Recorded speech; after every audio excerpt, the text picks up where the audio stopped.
the pavilion when lobby doors are on. 105 copy. Keypad locked down.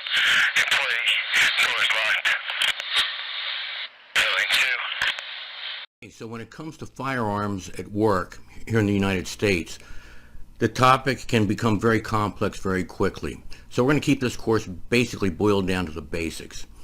We are going to talk about this topic assuming that it's predicted on your right to prohibit weapons from your property. And that's basically across the board. As a business owner or as an agent of a business owner, i.e. an employee or a security officer, you have every right to enforce a no weapons policy in most situations. We're not going to be concerned about individual state rules and regulations, employment law. You know, there's a whole movement going on right now about guns in vehicles parked on company property. We're not going to go there. We're not even going to get involved with that. Nor am I going to be talking about employees with guns. That's a whole other issue. You could get a huge seminar from HR on that whole topic. We're not even going to go there. Instead, we're just going to assume that you are a small business owner, you are a school teacher, you are a bartender, you are any one of these numbers of intended audiences, and that you have gone through the hoops and you've researched this and you have decided for whatever reason, A, you have the right to prohibit handguns on your property, and 2, you're going to enforce that policy. So with that said, let's take a look at some examples as to why you might want to consider prohibiting weapons from your real estate. Okay, so there are many potential reasons why you might want to consider prohibiting firearms, specifically handguns in this case, from your property, from your business operation, from your institution, or whatever, okay? Might be accidental discharge, AD. Accidental discharge is when a firearm goes off unintentionally. Let me just paint one example.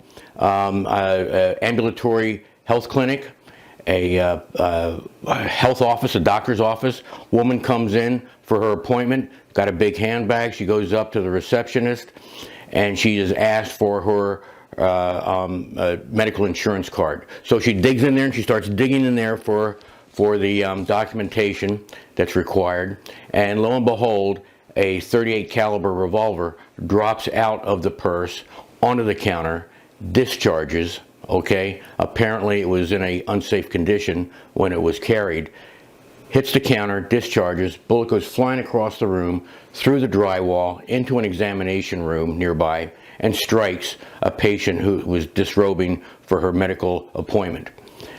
Patient thankfully survived, but that's just one example of how things can go awry in the blink of an eye. So keep that in mind. And then you're not going to believe this, but I'm old enough to remember when U.S. air marshals were all over the map, and they were getting a pretty bad rap for 1, unprofessionalism, and 2, leaving their sidearms in public bathrooms.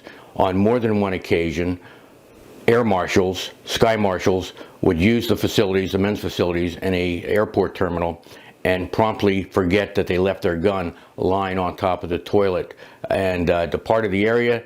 The gun was found by a concerned citizen, or maybe even worse, someone with criminal intent who wanted to use the weapon for untoward purposes.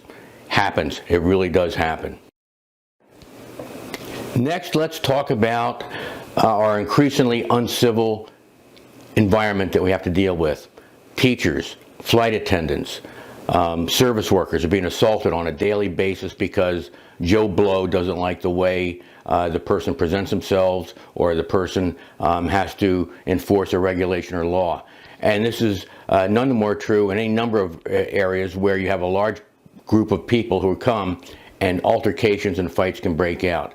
We see this in places like Walmart, where these big box retailers are cutting staff, okay, in order to cut prices.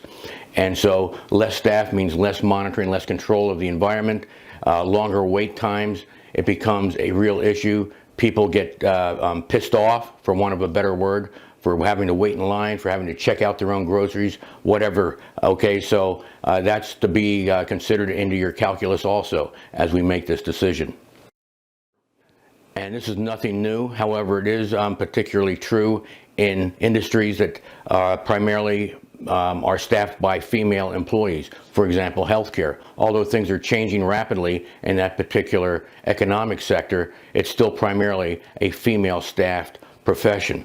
And with that goes inherent problems. And that is what I like to call, without any irony, bleed-over violence, where estranged significant others will enter the workplace. I mean, they don't know where a former love interest lives, but they know where they work. They'll show up and may have a weapon. Again, another reason why you should prohibit handguns and also be trained and aware as to how to recognize them should they show up. And of course, next we just have run-of-the-mill criminal activity, armed robbery, assaults, battery, attempted murder, typical strong-arm robberies at a convenience store. All these things and more can happen anywhere, anytime, any place. So keep that in mind. And so we also have the phenomena of mass shootings. It's particularly prominent here in the United States. It's got to be controlled. It's got to be addressed. Although many of these incidents are executed with assault-type rifles, long guns per se, handgun recognition can also be a valuable skill set for school teachers, for school administrators, school maintenance staff, and so on. Whether you're a bartender, a store detective in a retail establishment, a convenience clerk at a convenience store, it's a valuable skill to have and one to maintain. So keep that in mind. That's why we're providing this information to you right now, right here.